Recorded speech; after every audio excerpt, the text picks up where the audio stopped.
In 1942, the Japanese invaded and then occupied much of Burma. However, Japan needed a way to effectively supply its army here from elsewhere in Asia.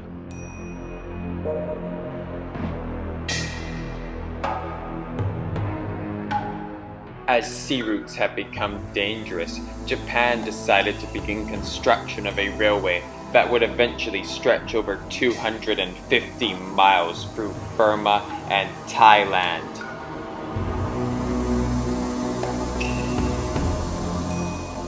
But while construction was overseen by the Japanese, most of the labor itself was carried out by Allied prisoners of war and Asian civilians who had very little choice in the matter.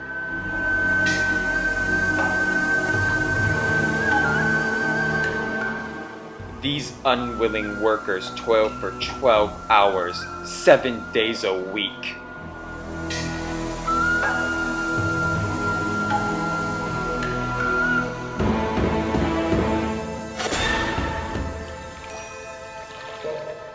However, due to inadequate tools and poor planning by the Japanese, some daily shifts could last up to 18 hours.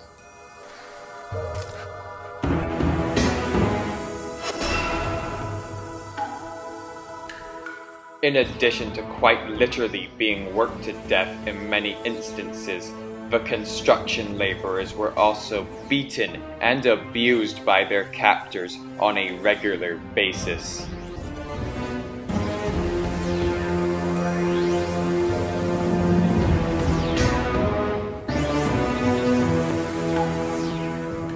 And executions were not uncommon either.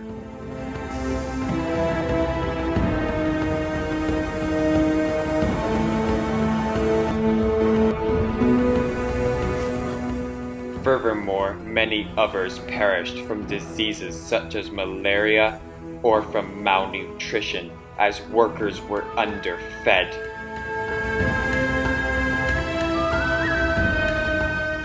It's estimated that by the time the Burma Railway was completed in 1943, around 90,000 civilians had died, along with 15,000 prisoners of war.